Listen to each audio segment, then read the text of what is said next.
नमस्ते दोस्तों, हमारे YouTube चैनल पर आपका स्वागत है। गणेश जी की कहानी।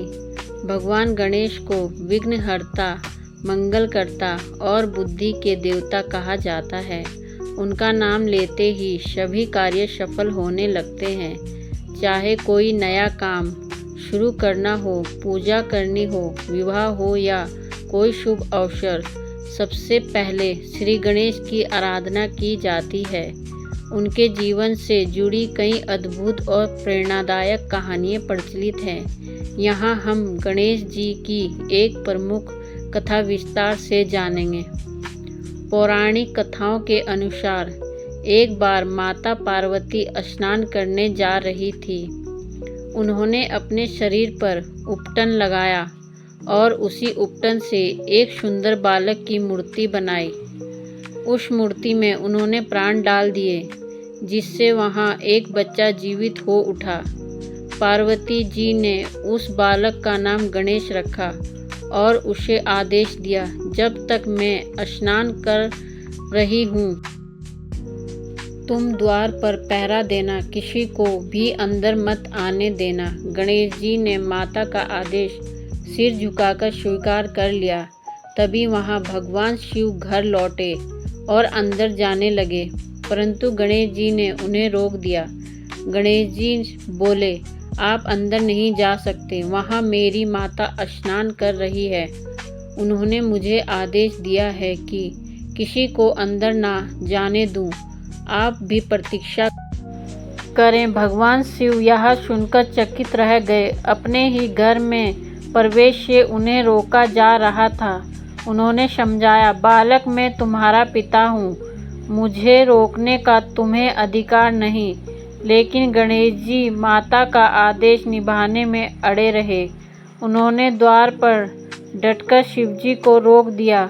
यह देख शिवजी के गणों ने गणेश जी को हटाने की बहुत कोशिश की, लेकिन वे सभी को नाकामयाब रहे। उनका पराक्रम देखकर देवता भी चकित हो गए। अंततः क्रोधित होकर स्वयं शिवजी ने त्रिशूल से वार कर दिया और गणेश जी का सिर धड़ से अलग हो गया। जब माता पार्वती बाहर आई और अपने पुत्र का सिर कटा हुआ देखा तो वे दुख और क्रोध से व्याकुल हो उठी। उन्होंने कहा, यदि मेरे पुत्र को जीवित न किया गया तो मैं सृष्टि का नाश कर दूंगी। यह सुनकर शिवजी भी चकित रह गए। स्थिति बहुत गंभीर देखकर ब्रह्मा, विष्णु और शिव तीनों देवता पार्वती जी को शांत करने लगे। तब भगवान शिव ने अपने गणों को आदेश दिया कि उत्तर दिशा की ओर जाएं और जिस प्राणी का सिर सबसे पहले मिले उसे ले आएं। गणों को वहां एक हाथी का बच्चा मिला। उन्होंने उसका सिर काटकर लाकर शिवजी को दिया। शिव ने वह सिर गणेश जी के शरीर से जोड़ दिया और उन्हें पुनः जीवन प्रदान किया। इस प्रकार गणेश जी की हाथी मुख वाले देवता बने। जब गणेश जी जीवित हुए तो सभी देवताओं ने उन्हें आशीर्वाद दिया। ब्रह्मा जी ने कहा, गणेश तुम बुद्धि और विवेक के प्रतीक रहोगे। विष्णु जी बोले, तुम्हें सभी देवताओं में सबसे पहला स्थान मिलेगा। शिवजी और पार्वती जी ने उन्हें आशीर्वाद दिया, तुम्हें विघ्नहर्ता कहा जाएगा। किसी भी कार्य की शुरुआत तुम्हारे पूजन के बिना नहीं होगी। तभी से गणेश जी की प्रथम पूज्य देव कहलाए। एक प्रसिद्ध कथा महाभारत से भी जुड़ी है। कहा जाता है कि जब व्यास ऋषि महाभारत रचना कर रहे थे, तब उन्होंने गणेश जी से इसे लिखने का आग्रह किया। गणेश जी ने कहा, मेरी एक शर्त है, मैं लिखते समय रुकूंगा नहीं, इसीलिए आपको बिना रुके श्लोक सुनने होंगे। व्यास जी मुस्कुराए और बोले, लेकिन आप तभी लिखेंगे जब हर श्लोक का अर्थ पूरी तरह समझ लेंगे। इस प्रकार दोनों की शर्तें मान्य हुई। व्यास जी कठिन श्लोक रचते ताकि गणेश जी को समझने में थोड़ा समय लगे और इस बीच वे अगले श्लोक की रचना कर सकें। इस प्रकार महाभारत का लेखन पूरा हुआ।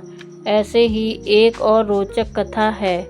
एक बार देवताओं ने निर्णय किया कि जो पृथ्वी की 3 परिक्रमाएं सबसे पहले पूरी करेगा वही श्रेष्ठ और पूज्य कहलाएगा। कार्तिकेय जी अपने वाहन मोर पर सवार होकर तुरंत निकल पड़े। गणेश जी ने सोचा, मेरा वाहन तो मूषक है, इससे तो मैं कार्तिकेय से कभी नहीं जीत सकता। फिर उन्होंने बुद्धि का उपयोग किया और एक उपाय निकाला।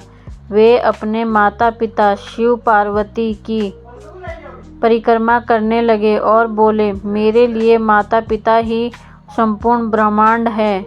उनकी 3 परिक्रमा करना ही पूरे विश्व की परिक्रमा करने के समान है। गणेश जी की यह बुद्धि देखकर देवताओं ने उन्हें विजय घोषित किया। गणेश जी के स्वरूप में गहरी आध्यात्मिक शिक्षा छिपी है। उनका हाथी का सिर बुद्धि और ज्ञान का प्रतीक है। बड़ा पेट धैर्य और सहनशीलता का प्रतीक है। छोटा मुंह कम बोलने और बड़े कान अधिक सुनने की प्रेरणा देते हैं। उनके हाथों में रखा मोदक आनंद और ज्ञान का प्रतीक है। मूषक वाहन यह सिखाता है कि हमें अपने अहंकार को छोटा कर देना चाहिए। गणेश जी की कथाएं केवल धार्मिक ही नहीं बल्कि जीवन जीने की प्रेरणा भी देती हैं। वे हमें सिखाते हैं कि आज्ञा का पालन, बुद्धि का प्रयोग, धैर्य जीवन में सफलता लाते हैं।